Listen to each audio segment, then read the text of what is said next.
So update tayo. Ang oras 6:02 ng umaga, April 3, Biyernes Santo, April 3, 2026.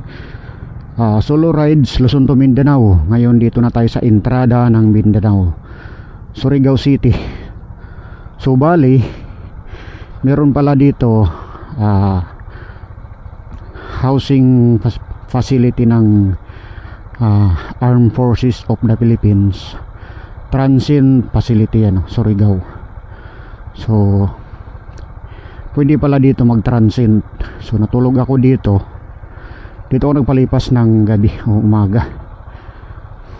So mura na yun kaysa mag-check-in ka sa hotel, 1,000. So hindi naman ako pinabayad ng malaki, pang talaga, parang tulong na rin sa ating mga kababayan na biyahero. So maraming salamat Sir Busing sa pagtulong niyo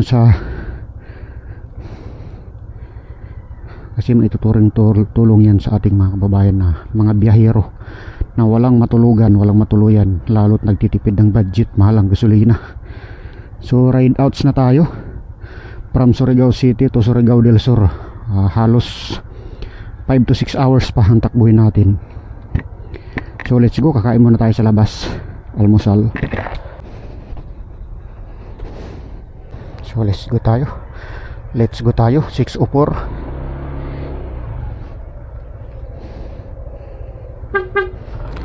Sir, thank you. Ride outs na ako. Share out sir sa ating magiting na Armed Forces of the Philippines. Pagka wala daw officer, pwede ordinary citizen na makituloy dyan. Siyempre bayad pa rin, hindi na makamahalan. Pangmasang Pilipino. Dito muna tayo kakain. So update tayo. Bali nagsuot muna ako ng aking full battle gear. Nag-full battle gear muna ako. Ang problema ko ngayon, naghanap ako ng kainan, wala. Inaalala ko Biyernes Santo nga pala ngayon.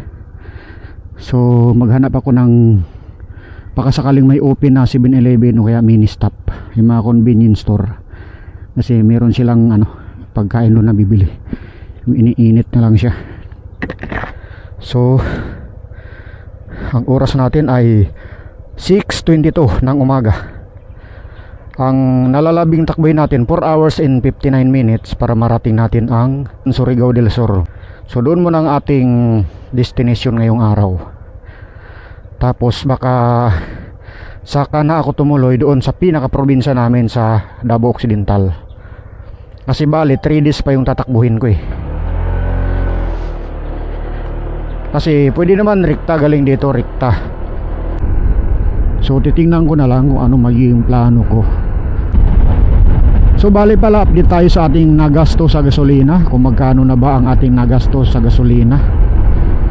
Bali sa kahabaan ng Bicol, isang bisis lang ako nagpapultang sa Sorsogon, at doon siya naubos sa Tacloban City paglagpas ng San Juanico Bridge. So ang isang pultang ko sa Sorsogon City ay 700 sarado. So yung 700 na yan umabot sa Tacloban City paglagpas ng San Juanico Bridge. Pagkatapos mula Tacloban City sa paglagpas ng San Juanico Bridge, nagpapultang ulit ako doon, 710 ang isang buong pultang ko. So yun ang laman hanggang ngayon. So meron 4 bars na tira. Itong 4 bars na ito matira, doon tumaubos sa Surigao del Norte. Doon ako magpagas sa may Surigao del Norte na kalagitnaan ng Surigao City. Malayo yun, malayo marating nitong 4 bar. Kasi na siya, nabawasan na siya ng kalahati. So lagpas kalahati ng nabawas niya. So malayo pang marating nito. hindi ko na nilagyan yung baon kong galon lagay ng gasolina kasi mabigat. So ang baon kong gasolina galing Cavite, doon ako nag-start nag-record. Ang baon kong gasolina ay 1,171. 610 yung laman ng tangke ng motor ko, yung unang-unang papultang ko bago umalis. 610. Tapos yung baon kong galon 560. Basta yun ang computation ko ay 1,171. So nag side trip ako sa Bicol, doon siya naubos sa Sorsogon, malapit na sa Matnog. Bago ko marating ang Pantalan sa Matnog, naubusan ako ng gasolina, blinking na siya. So hindi siya umabot sa mismong Pantalan dahil nag side trip ako, nag camping ako doon sa Kamalig Albay. Kasi pagdaan ko ng madaling araw, alas 3 ng madaling araw sa Kamalig Albay, umaagos sa bundok yung lava. Yung pala nag-alboroto yung Mount Mayon sa Bicol. Tapos yung pag-alis ko nga pala doon sa Silang Cavite, doon ako nag-umpisa nag-vlog. Umalis ako doon alas 3:47. Yun ang pagkakatanda ko. Mag-alas 4 ng hapon. Ngayon dumating ako sa Kamalig Albay sa campsite, mag-alas 4 din ng madaling araw, alas 3:40 or alas 3:30. So 10 hours yung biyahe ko. 10 hours narating ko yung campsite na pinagtuluyan ko. Wala akong kabalak-balak na tumigil, or meron naman akong plano na tumigil doon sa Bicol, mag-stop over ako doon. Pero mas prepared ko sana tumuloy sa Matnog Port, tapos doon sana ako mag-camping sa Port Allen. Maghanap ako ng campingan ko sa Port Allen. Ang problema, hindi inasunod yung mga plano ko na yon. Ang nasunod doon sa Bicol, dahil nainganyo ako mag-stop over gawa ng ng lava flow, yung umaagos galing sa bundok, galing sa crater. Tapos kahapon nung paalis na ako, alas 3:30 siguro yun ng hapon, doon sa campsite, bigla ngayon bumuga ng usok, biglang pumutok.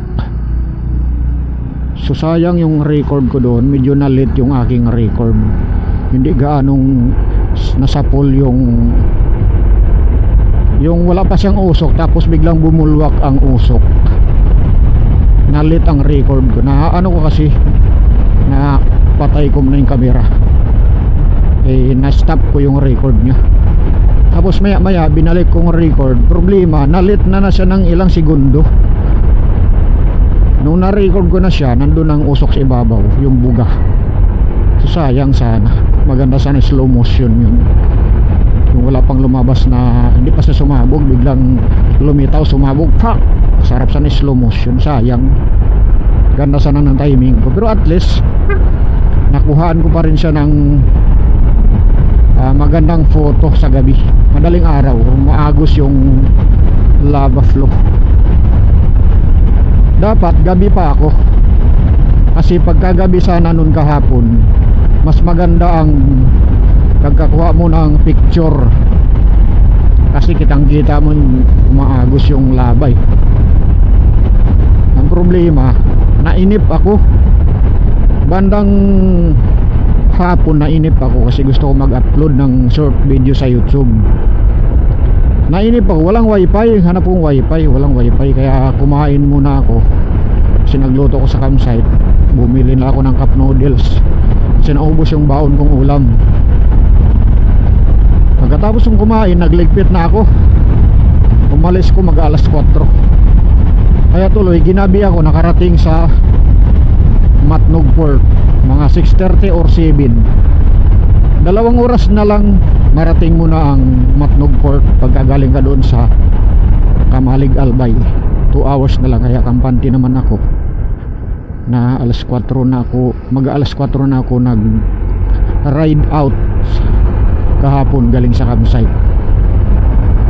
Tapos pagdating ko sa queuing ko, haanan ng queuing number sa Matnog Port, siguro mag-alas 7 yun ng gabi, bago tinawag yung pangalan ko, alas 10 na ng gabi. Biro mo, mala 7, tapos ang 7, natapos 8, natapos ang 9. 3 hours, halos mag-4 na oras ang standby ako ng halos 4 na oras doon. Kumain ako doon, nagwa-wifi yun, nakapag-upload ako ng short video, edit saglit doon ko, in-edit yun sa campsite, yung short video na 2 minutes siguro yun, i-upload ko. Walang wifi sa campsite sa Kamalig. Ayun, naka-wifi ako sa harapan ng one stop shop, bilihan ng ticket ng Roro o barko sa Port Allen. Total wala pa naman barko, kaya umabot ng ganun. Hindi ako nakasakay agad kasi walang barko, matumal ang datingan ng barko. Ngayon marami naman barko, maraming Roro. Ang problema, yan ang yan pala ang problema dyan sa port, yung hindi sila naaawa ng kahaba-haba ng pila ng mga malalaking truck, kahaba-haba ng pila ng mga sasakyan. Kapag dumaong na sila yung mga Roro, yung mga barko, ang daming aberya, yung daming delay. Alam mo yung parang sasabihin mo, natutulog mo na sila sa kangkungan, yung natutulog mo na sila sa pansitan. Ang daming chichiburitsi. Pero mo, alas 7 ako dumating, wala pang barko. Alas 10 na tinawag, saka nabigyan ng ticket, saka na-issuehan ng ticket. Ngayon alas 10 daw, Santa Clara, alas 10. Pagdating ko doon, nandun na ako, mag-loading na sana. Ngayon nandun na ako. Problema, yung alas 10 na alis, napunta pala ng madaling araw, mag alas 3 ng madaling araw. Ay yung aalis ng alas 10, hindi na pala makasakay yung aking motor dahil 8 na lang. 8 na lang ngayon. Para sa inyong informasyon, ito mahalagang informasyon to para sa ating mga kapwa motorista na biyahe Luzon to Mindanao. Pagdating nyo ng Matnog Port, Sorsogon, 8 na lang ang motor. Hindi na pwedeng lumagpas ka ng 8 pirasong motor. 8 na lang ang alis. Mayroon na unang 8. Hindi tuloy ako nakaalis ng alas 10, napunta pa sa madaling araw. Yun, binilang ko talaga, 8 piraso lang talaga motor yung allowed na nakasakay sa oras ng alas 3 ng madaling araw. Tapos dumaong sa Port Allen alas 5 ng umaga, alas 5 or alas 6 na ng umaga.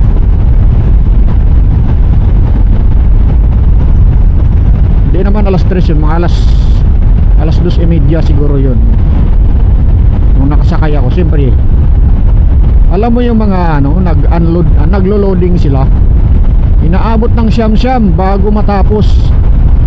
Kaya ang tagal bago makaalis, kasi maraming chichiburitsi ginagawa. Alam mo yung isa-isang yung sasakyan bago makapasok sa Roro, aabutin mo na ng siyam-siyam ang mga sasakyan. Kasi doon muna nila i-check isa-isa yung mga papilis, diba? Alam mo yung sobrang chichiburitsi. Dapat doon pa lang sa pagkuha ng ticket, na-check na doon, parang mayroong pinaka-finishing area, check na lahat, para pagdating ng sasakyan sa Roro mismo, diretso na pasok. Wala nang tingin-tingin na maraming chichiburitsi yan, diretso na. Hindi yung isa-isa mo doon, titigil mo na isa doon sa rampahan na ilang minuto, nag-check pa. Alam mo yung minuto na yon sa kada isa, abuti ng siyam-siyam yun. bago ka pa makaalis. Tapos pag kumpleto na lahat, nakasakay na lahat, hindi pa alis yun. San abutin pa ng oras, halos kalating oras o isang oras bago iangat yung rampahan. Ang dami pang chichiburitsi. Meron pang papasok sa loob, meron pang lalabas galing sa loob. Kaya talagang ang biyahe sobrang napakabagal ng serbisyo.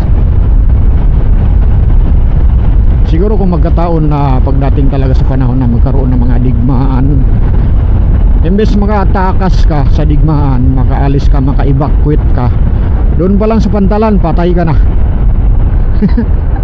Ganon ang realidad. Pantalan pa lang patay ka na, nabagsakan ka na ng missile. Usad pagong ang yung proseso. Hindi naman sa tayo ay nagmamagaling o nagmamarunong, kasi meron naman sigurong paraan yan eh. May paraan naman siguro yan para mapabilis ang serbisyo sa mga motorista, yung mga sasakay ng barko. Ang pinakamabilis lang talaga sa lahat, as in, yun ang wala kang masabi, yung pagdaong na ng ruro or pagdaong na ng barko. Kasi pagdaong na, once na nakatali na yung lubid, nakababa na yung rampahan, wala nang sabi-sabi, ura-urada, uro mismo, baba ka na, pandarin mo sasakyan mo, mag-unload ka na, pandarin mo motor mo, sakyan mo, labas ka na, diretso na, labas ka na, wala nang maraming chichiburitsi. Ganun dapat. Pagdating mo sa Pantalan, dire-diretso ka na, pasok. Oh, i-guide na lang doon parking. Ikakamada doon, kamada. Pero doon ako believe sa pagpasok doon sa loob ng barko o roro na mga sasakyan. Alam mo yung centimeter na lang pagitan, yung halos ganto na lang pagitan, yung halos hindi na kasya daliri mo. Grabe, hindi ka makadaan eh, wala ka nang madaanan kasi siksikan na yung mga sasakyan doon, parang sardinas. Kailangan lang sa tamang distansya din, kahit mga ilang inches o centimeter. Siguro inches din man siguro, magkasya pa siguro isuot mo yung kamay mo ganun. Di ko lang sinubukan kahapon isuot ko yung kamay ko kung kasya pa ba ganun. Pero palagi yung kasya kasi yung side mirror nila tinutupi yung side mirror. Kasi pag hindi tupiin yung side mirror ng mga four wheels, maano sa space. So, maraming tumpukan ngayon ng mga naglalakad kasi nga Biyernes Santo. Nakikita sa ating vlog. Share out. Thank you Lord, patawad Lord. Thank you and patawad ulit, kasi kahit pa ito yung Biyernes Santo, pagpakamatay ni Jesus sa cross, pagbayad sa ating mga kasalanan, patuloy naman ang tao nakagawa ng kasalanan. So update tayo, ang oras 6:49 ng umaga. Sa kasalukuyan natin, naku, alisto pala ako sa Google Map ko. Mamaya napadaan ako ng Coastal sa Placer, Carrascal, Surigao del Norte. Dalawang bahagi kasing kalsada dito eh. Tandag. Pag napadaan ka ng Tandag, yari ka dyan. Hindi kasya ang buong araw mo, darating ka gabi. Kasi grabe, yung unang uwi ko dyan, mali ako ng liko, napaliko ng Tandag. Grabe palang haba dyan ang kalsada niyan. Tingnan mo sa mapa, maiksi, pero pag tinakbo mo, grabe. Yan. Bisaya na ang kanilang microphone. 89 ang gasolina dito. Hindi pa ako magpagas. Ay, hala, 1.5 bar na lang ah. Hindi ko pansin ah. So kailangan ko magpagas na. Mamaya bulubundukin na doon, yari ako. Naku, dapat nagpagas na ako si Uwel. Bulubundukin. Ano na to eh, Surigao del Norte na to eh. Pag ganito, sa part ng Placer, Surigao del Norte na yan. So update tayo mga boss. Ang oras 7:53 ng umaga. Nadili ang biyahe ko kasi nag stop over ako, kumain ako, nag almusal ako dito sa Barangay Macalaya, Surigao del Norte. Mayroong stopover dito kainan. Tapos nagpatila ako ng ulan, biglang bumuhos ang ulan. Di naman kalakasan, may makabasa din yun eh. Ang oras 7:54 ng umaga. 4 hours and 11 minutes ang tatakboy natin para marating natin ang Surigao del Sur. So let's go tayo. Maraming salamat kay Madam dito sa aking kinainan. Kagabi doon ako natulog sa EFP facility, sa Armed Forces of the Philippines facility dyan sa Surigao City. Doon ako tumuloy kasi pwede palang tumuloy doon habang off duty ang mga military. So kapag off duty ang military, wala sila doon, pwede ang civilian or ordinary citizen pwede tumuloy. Yung mga nagbibiyahe, transient kung tawagin, transient room, pwede mong rentahan muna. So mura lang naman, budget meal lang siya. Kagabi sabi sa akin 150 lang. Tapos kanina 200 binigay ko. Tapos sabi nung isang in charge doon 250 dapat, pero 200, sige 200 na lang. Siguro may exceed ako sa oras kaya ganun. Naka-exceed sa oras. Kaya naging ano siya, dagdag konti. 200 po tragis, wala kang mahanap na hotel na check-inan mo na 200, di ba? So, saludo sir. Yes sir. Ubo, nakaubo tuloy ako.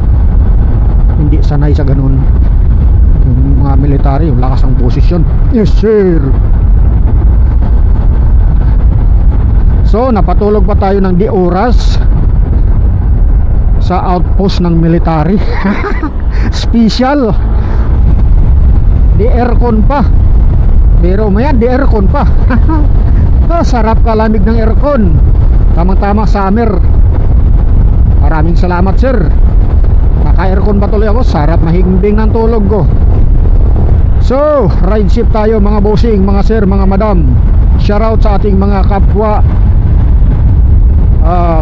content creator sa YouTube. Shoutout sa'yo idol, so be it. Idol, sir, bossing, Captain Adventure, Sir Francie Adventure. Shoutout. Na-shoutout niya ako eh, Sir Francie Adventure. Rides tayo sir, Mindanao. Next time pagka nakaluwag-luwag kayo ng panahon. So dito na yung sinasabi ko sa inyo mga boss. Pag nandito na kayo, nakatungtong na kayo sa lupa ng Mindanao, kita nyo yung kalsada, napakakinis, walang lubak dito. Doon meron ako nakita doon, minor na lubak, pero maliit lang siyang porsyento, mga 3%. Kumbaga sa 100% at sa 3% lang. Di kagaya sa Bicol, sa 100% 20% lang siguro masabi mo maganda. 70% to 80% ang grabe, mabaray ka. Puro kaya naman 60%, diba? Laki nun. Pero sabi ng mga buaya dyan, ganda na raw ang kalsada sa Bicol. Maganda, utot nyo, maganda. Maganda. Eh kulang na lang sabihin mo isang dangkal yung maganda. Dapat sabihin yung maganda, yung buong haba mula Metro Manila hanggang nakarating ka rin sa Sorsogon, ganun yung maganda, diba? Isa lang naman ang magandang kalsada dyan, Sorsogon eh. So shoutout sa mga taga Sorsogon. So yun, maganda sa Sorsogon, mamahala. Hindi buaya dyan sa part ng Sorsogon. Maganda ang pamamalakad niya sa kanyang nasasakupan. Kalsada, kulang na lang dilaan mo, kinis. May parte na ano, may parting lubak. Hindi rin kasi, hindi rin perfect, may parte ng lubak. Pero sa 100% mga ganun, mga 3%, 5%, 10%, ganun. Pero dito, Surigao del Norte, Surigao del Sur, lalo mamaya nandoon, napakalawak. Mahabang diretso, manawa ka tumakbo. Lalo ngayon, Bernie Santo. Sus, napasarap ako ng vlog. Ang gasolina ko. Shoutout sa ating kapwa Mindanawan. Mga Bisayang dako, kumusta? Ako'y nagbabalik sa aking lupang sinilangan. Mahabang taon nagpagpahinga sa trabaho. Babalik ako pero di ko masabi pa na kung kailan. Ay dito, kaso sarado oh. Yan ang problema, sarado ang mga gas station, may harang. Bernie Santo kasi. Hindi sana makakita tayo ng open. Dapat kanina entrada pa lang doon may open doon kanina, nagpagas ako. Sarado sila dito sa Surigao del Norte. Yari tayo niyan. Hanap tayong buti-buti. Mamaya mag-google map ako. Gas station near me. Lalabas yan. Kita nyo naman, kalsada dito. Diretsong diretso. Karap sa magpatakbo. Magkaubusan ako ng memory card ngayon. Napa-record ako dito ng maraming beses para ipakita ko sa inyo kung gaano kaganda ang kalsada sa Mindanao. Yan o. Diretsong diretso. Makinis. Huwag magpasarap ng takbo. Iingat ka rin ng todo, baka biglang may tatawid. So dito meron under construction. Equipment working. Tulay. Nirenovate yung tulay sa kabilang side. Yan. Parang bagong latag bakal. So dito tayo. Ito, binaybay natin ang kahabaan ng Pan-Philippine Highway.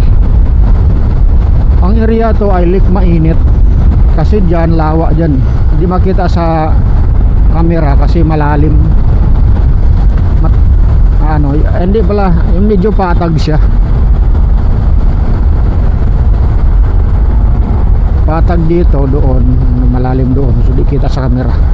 Dapat dito, ay dito gas station, salamat. Tawid tayo, ingat tayo ng todo, baka mayroong sasakyan. Buti na lang dito UNIV, kaso 95, di bali na. At least 95 doon sa Tacloban kahapon 98 siyan. Kauna-unahang gasolina natin sa part ng Mindanao, 650 full tank, 95 isang litro. Thank you sir.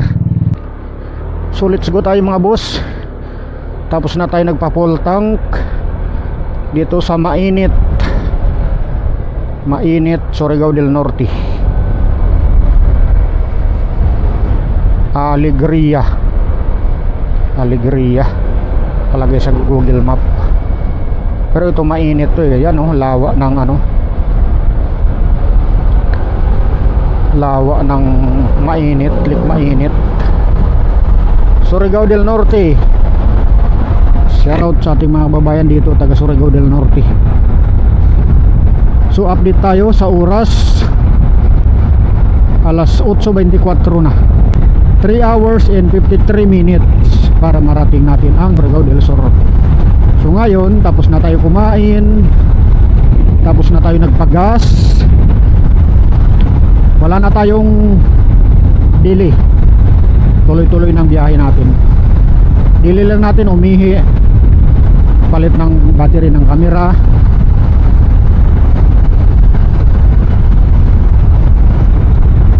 So 3 hours and 52 minutes. Palagay ko na 4 hours. So oras alas 8:25. Matapos ang alas 9, matapos alas 10, matapos alas 11, matapos alas 12. So ang ko, launa ko darating. So sobrang tanghali pa. Alas 12 or alauna.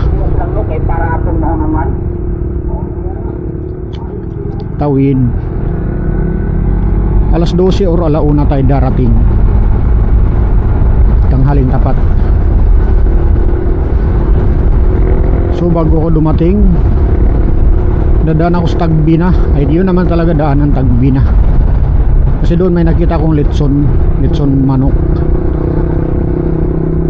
Bibili muna ako ng 2 litson manok pang pasalubong. Kasi wala akong dalang pasalubong galing Maynila. ano ko, na out of time ako maghanap ng bibilhan ng pasalubong, yung ano, yung pwede sa mga bata, mga pamangkin ko sana, yung kakanin. Meron nun sa Tagaytay eh, hindi na ako nakabili tuloy. Saka isa pa, nagtitipid ako dahil ang pira ko naubos doon sa GNT. Pero mo 7,000, kasya na sana yun pa uwi ko, 7,000 budget pa uwi. Kasi kung dito lang ako Surigao, nasa 5,000 makarating na ako. Makarating naman ng 5,000 Davao. Kaso yun nga, walang chicken, matulog ka sa gas station, o kaya naman matulog tayo sa mga military facility. So pwede pala yun mga busing, mga madam, mga sir. Pag nagtitipid kayo, walang budget, mahanap lang kayo ng mga military facility, nagpapatuloy sila. Yan o, lake mainit o, sarap. Siguro meron kaya coastal dyan, pupunta dyan sa coastal. Dapat meron silang ano dyan, parang biwok para darayuhin ng turista. Lagyan mo entrance para kahit paano bawi gasto. Lagyan mo entrance fee, 10-10, 20. Probinsya mga 20 okay na. Kaya 50, 100, mahal na 100. Marami ditong nabibili. Ano kaya mga yan? Parang tuyo siguro yan, tuyo ng tilapia. Kasi nahuhuli nila dyan eh, sa lake mainit, tilapia. Yan o, ginawa nilang tuyo, lake mainit. Walang ano, walang tawag din, walang budik eh. Dapat gumawa sila. Dito ako nag-stop dati, nag-rides ako dito, Mindanao to Manila, second time. Tumakbo ako ng gabi, ni-rides kong gabi. Kaya nasanay ako mag-rides ng gabi kasi galing pa lang ng Mindanao, nagbibiyahe na ako ng gabi. Galing ako doon sa Surigao del Sur ng 4 ng hapon. Dito pa lang alas 8 na ng gabi ako nandito eh, sa Bulubundukin. Tapos paliko-likong kalsada dyan, sobrang sigsag. Tapos galing din ako Maynila, uwi Mindanao, tinakbo ko din to ng gabing-gabi. So ngayon, araw ko takbuhin. 2 times ko na to tinakbo ng araw. Nung 3rd time ko umuwi, araw ko tumakbo dito. Araw ko dinaanan, ngayon ulit araw, para kita ang view. Ayan, ganda ng kalsada dito. Wala man ditang lubak, di ka mangamba na malubak.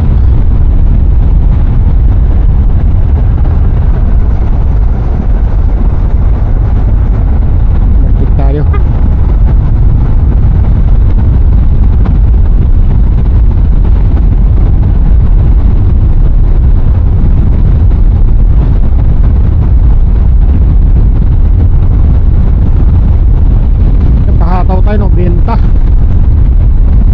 Nobenta 4 yun ah, reduce speed sabi, kasi baka ma-overshoot ka oh, kurbada na idulo eh. Kaya pag di ka mag-reduce dyan, dating dito pihit ka na ng brake. Dito may minor na lubak, aspaltado, pero makinis siya. Meron din mga sira din pala, pero ang good.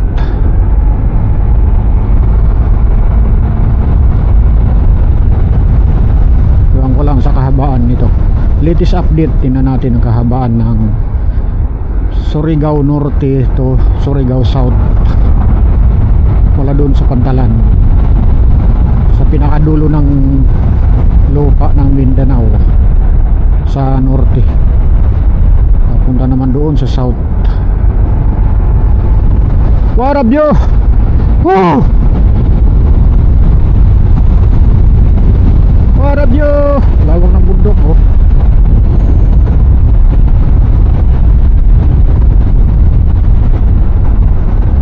Nung nakaraan eh, dito. Buti nakapagpagas ako. Kasi nung nakaraan, unahin natin yan, kotse. Sinyas. Dalawang beses na ako nagsinyas. Baka makasabayan ko pa yan kahapon. Pagka mabagal ka, mamaya overtikan kita. Parang mabagal siya.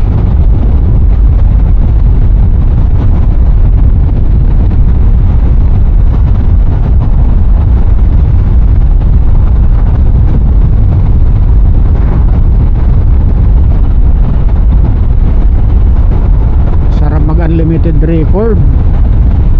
Kaso maubusan ako memory card. 11 hours yung bakante ko dito sa memory card ko. Nagamit ko na ang 1 terabytes. 2512. Dinilit ko yung mga hindi ko na na-edit sa Cavite. Sayang. Alay. Dito ko na kailangan yung laman eh. Pinag-delete ko na doon, hindi ko na-edit. Pumunta akong Kibyang Tunnel. Baka nabura ko na. Kung hindi ko pa nabura, hanapin ko yun, i-edit ko ulit, upload. Ito pa yung huling rides ko sa Cavite, sa part ng Luzon. Bumaba ako doon, Talisay, Tagaytay Road. Pumunta ako sa Biwok, Batangas, kaso sobrang init. 4 ng hapon, di pala pwede mag-vlog. 4 ng hapon, ang init pa ng araw. Pag alas 5 naman, maya didilim na. Nung nakaraan kasi nung pumunta ako doon alas 5 yun. Kaya maganda na yung view. Di na silaw. Malamig na siya. Tapos umuwi ako gabi na. Naligaw. Nagkaganda ligaw-ligaw ako pag uwi. Yung nasirang tulay. Merong shortcut daanan. Gubat, kagubatan. Nagkaganda ligaw-ligaw ako. Pero natuntun ko din kalaunan.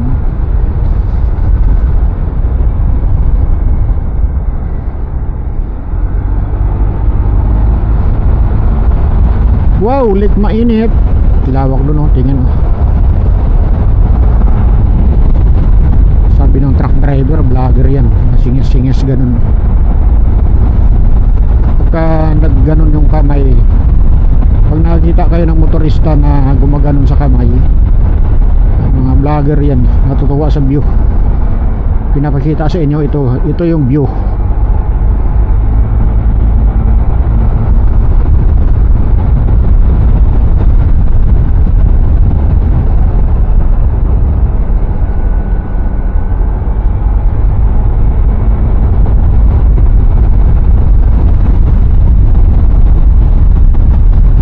Palipasin ko muna yung kotse para solo ko ang view. Kasi ayaw may nakabuntot sa akin, nadi-distract ako. Birni Santo, solong-solo natin ang daan. Wow! Para view. Meron pa ulit yan sa aking likuran. Baka makasabayan ko yung hapon, nag-check-in muna sila sa Surigao City. 31 kasasakyan nakasabayan ko sa Ruro from San Ricardo Port to Lipata Port. 31 na sedan, kotse, pick up, maghalo-halo. Puro mga light vehicle, walang truck. 31 pieces. Tapos tatlo kami motor. Putik to. Yung nga, malamang sila yan, nakasabayan ko. Kita mo naman itsurang sasakyan nila. Puro putik. Yan, nag-check-in muna sila sa Surigao City. Kasi wala pang tulog mga yun. Galing Matnog Port, madaling araw umalis. Nag-check-in sa Port Allen. Tapos sa rides ulit kinabukasan. Pagdating sa San Ricardo, sakay. Pagdating sa Surigao City, gabi na, tulog ulit. Kinabukasan na, ito na ngayon. Araw-araw ang biyahe.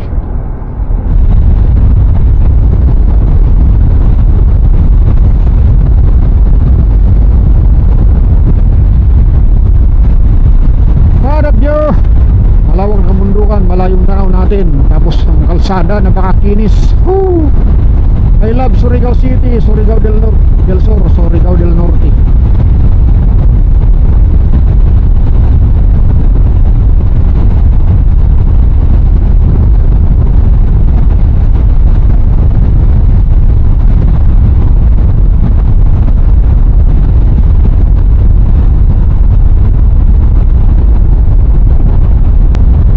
So yun ang sinasabi ko sa inyo mga bossing, mga sir, mga madam. Ganda ng kalsada dito sa lupa ng Mindanao. Oh, makinis. Kabig din sa kabila. Oops, dito tayo. Overtake yung bus. Kita ko nag-signal siya. Balik tayo sa gitna.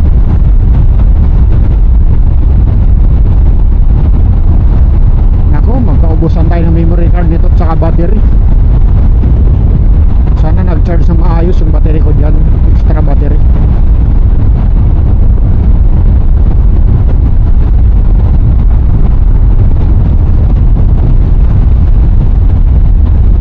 Pag nagkaroon ako ng wifi sa probinsya, magandang wifi, mag-vlog ako dito, uncut version. Gayahin ko ang vlog ni Idol Subiit.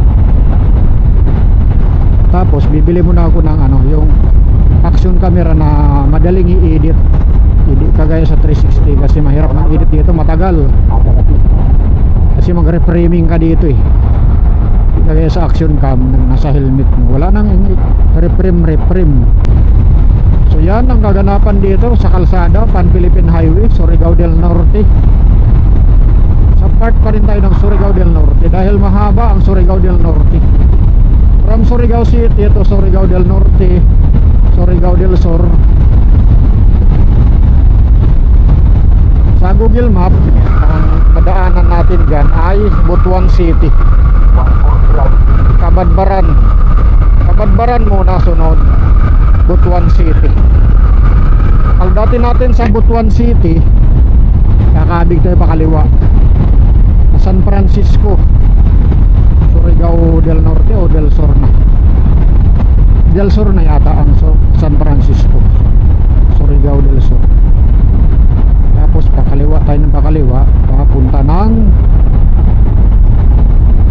Surigao del Sur, Tagbina, Surigao Barubo, ganyan.